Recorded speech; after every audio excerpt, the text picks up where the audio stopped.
Hi, my name is Anna Maria Rosy Miranda, originally Fernandez, but Miranda is my husband's surname, and it's a Portuguese name. Born in Tanzania, that's in Africa, and Dar es Salaam, and it was fun. We had our school friends and we went to school. We had fun in school, played badminton, played basketball, and it was really good. But time was running and we had to complete our education and look for a job, which was really hard. But I was proud because I managed to get a job in a lawyer's office. And working for a lawyer is really tough, but I did. When I grew up in Tanzania, we had to learn different languages. Kiswahili, that's the local language that was spoken in Tanzania, and we had to learn that one. And then we spoke English because we needed it in school. And Mom made sure that we knew our traditional language so that one day when we get married and we have the mother-in-law and father-in-law, we knew how to communicate with them. My parents are originally from Goa. It's a Portuguese state. And my dad was a very good chef. He learned how to cook, but he found life boring. Decided to move on, and so he went to Zanzibar. When he went to Zanzibar, he managed to get a job for the Sultan of Zanzibar. He found it boring because he had to cook the original traditional dishes. Then he moved on further up. He got a better job and he worked for an English club. And that's what was his favorite. He loved cooking English dishes. And that's where I think I have got it from him, because I enjoy cooking English dishes more than our traditional dishes. Of course, I do know to cook the traditional. I had to learn that, but I enjoy cooking English dishes. My dad, because he was a chef,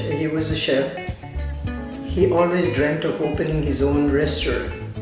And finally, the day came when he decided to open this restaurant and call it the Goan restaurant, because we were Goans originally from Goa, and he loved cooking that. But his passion was English food.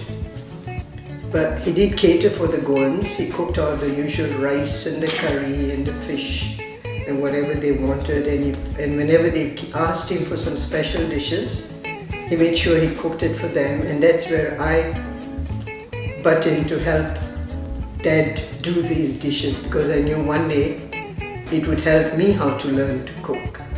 So Mom and Dad ran the restaurant.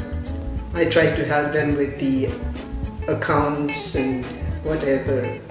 But the most fun was when it was Christmas time, because Dad enjoyed cooking and preparing cakes. That's his passion, fruit cakes and marble cake and whatever you call it, and Mom enjoyed doing all the traditional goodies, and I learned how to do it. But my job was to sell, and I was a bit naughty. Whenever Dad turned his face, I would give those people extra, and they were so pleased about it. I got nothing in return, but it made me feel happy because it was Christmas. And my sister used to help us do the accounts. I wouldn't tell her that I gave extra because I know I would get into trouble.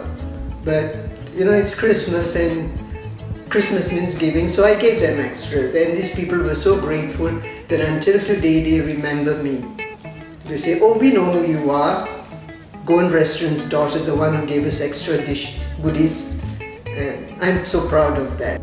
Okay, when I grew up, Mom made sure that we learned how to cook our traditional food, so that one day when we married, the mother-in-laws will not complain. And she taught us, of which I'm grateful till today. I try to teach my grandkids how to do that. At the same time, I knew the food that the locals were having, the African food, I would teach. And I'm grateful that the grandkids also enjoy eating that food. It's not that they only like the English food. We moved to Canada in the 80s. It was a tough move, because I knew I would have to leave my family at the back. But my husband wanted his children to have the best education, and I had to agree, and I was ready for it. So we made sure that the kids got the best education, and Sandra had to come here and study. And we did not want her to live on her own or be a boarder anywhere. So we left everything behind and moved here. Though I had a good job working for the Danish ambassador, and my husband was a branch manager, but we sacrificed and gave up everything. No regrets, because today we are so proud of the kids. Most of all, I'm proud of because today I'm a pastry chef, graduated at George Brown, and have my family here with me because I can never stay on my own. I've got the grandkids who bug me and I can bug them to take me around because I didn't learn driving. My husband didn't want me to learn driving. I'm not sure why, but the grandkids take me shopping. One piece of advice I would like to give the younger generation, that they should learn how to cook a little of the traditional food, whatever it may be, but something. At the same time, learn how to cook English food. So they should, on the whole, they should learn how to cook food and not just purchase food from the shop all the time.